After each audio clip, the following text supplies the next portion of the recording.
Hi everyone, you're watching Tamit Saleh's Tennis Forum and welcome to this week's episode of Tennis Tuesday. Now if you haven't already, then please do subscribe as I do release weekly tennis videos, more content during the Grand Slams, the Masters, etc. As you may know, we recently passed 2,000 subscribers, which is quite a huge achievement for me really. So yeah, thank you very much for your continued support and I'm glad to have each and every one of you here. This week we are going to have a rankings update. Our last one was after the Australian Open. A few tournaments have been played. Dubai and Acapulco have now finished. March is quite a quiet month in the sense that there's not many tournaments happening. However, there are two massive tournaments, both Masters 1000. So yeah, we're going to see the rankings now going into those tournaments. As always, I'm going to set you guys a target of 100 thumbs up. You guys have never let me down, always smashed it. So yeah, and without further ado, let's roll the intro.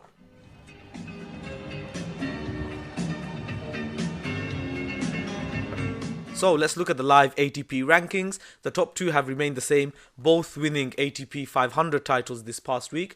Novak Djokovic still remaining world number one on 10,220 points. Rafa Nadal in second place on 9,850, roughly 400 behind Novak. This is now the fifth week going into Novak's stint, which puts him on 280 weeks as world number one.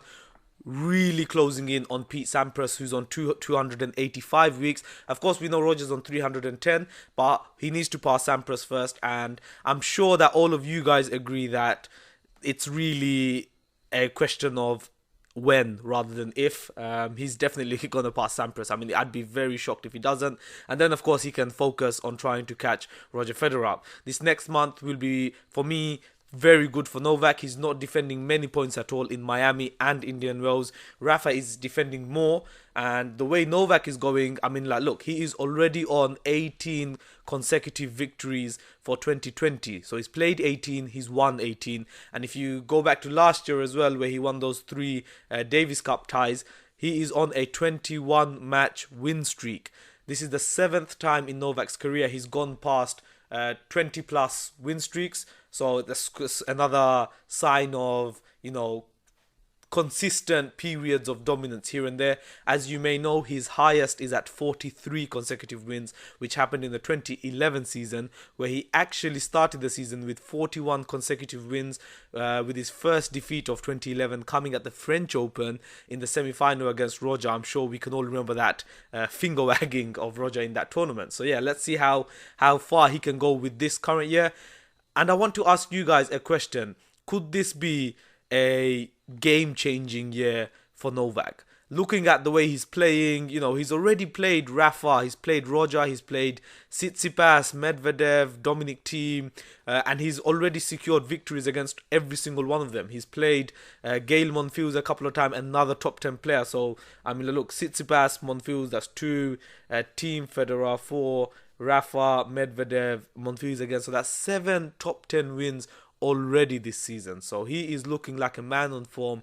And honestly, I think going into the Sunshine Double, this would be an amazing opportunity for Novak now to really put this season to the best possible start. He has the most Sunshine Doubles ever. He has won them 4 times back to back. Roger has actually won it 3 times, and then there's been a couple of other players that have won it once, like Sunshine Doubles. So I mean, he's not won Miami and Indian Wells for a couple of years now. So yeah, I mean, you can't really look past Novak. So yeah, let me know what you guys think. Could this be one of those dominant years like 2011 or 2015 where Novak just cleans up house? It's looking that way right now. As you may know, this past week he has been playing Dubai. He won the title there. He played Stefano Tsitsipas in the final and won in straight sets. Djokovic actually started the tournament really strong. His opening 3 matches, 6-1, 6-2, 6-3, 6-1, 6-2, 6-2 against Khachanov. So yeah, it looked really good for him. Then Monfils came and just was playing incredible. Took the first set 6-2 against Novak. In the second set, it was a tiebreak. Monfils actually led the tiebreak 6-3. He had 3 match points, 3 consecutive match points, 2 on his own serve. Novak came back, that mental strength of this guy, and then he eventually won the tiebreak 10-8, and then won the third set quite comfortably 6-1, and then back to straight sets against Stefanos. Fun fact for you guys, this is the 5th time that the Dubai Open final has been played by the seeds number 1 and number 2, and the first 4 times the second seed beat the first seed. So this is actually the first time that the first seed came through and beat the second seed. Quite a very interesting fact, and when I first read about it I was like, whoa. But yeah, good stuff from Novak Djokovic there. Rafa Nadal, who was playing in Acapulco, of course, for me not as strong of a field as Dubai, but that takes nothing away from it. You have to pick smartly your schedules. He was in even more dominant form in Acapulco, just blitzed the field, did not even lose a set the entire tournament, and actually he won 3 of his matches, the exact same scoreline, 6-3, 6-2, including a semi-final win against Grigor Dimitrov and a final victory against Taylor Fritz. Taylor Fritz, young American, I do think he has a big future ahead of him, and reaching ATP 500 finals, it will do good for him. But yeah, that's the top 2. Nothing really has changed. The next possible chance for Rafa is, of course, in Indian Wells, where he will need to win the tournament to have any chance. But that will come in next week's video, where I preview Indian Wells. Third place, we have a new world number 3, of course, a career high for Dominic Thiem on 7,045 points. He did not win Rio, but it was made easier for him at the fact that, unfortunately, as you know, Roger Federer has been sidelined now until the grass season. He will not be playing any tournament before grass, so he can really plummet down. Dominic Thiem, being 3rd and 4th is quite similar.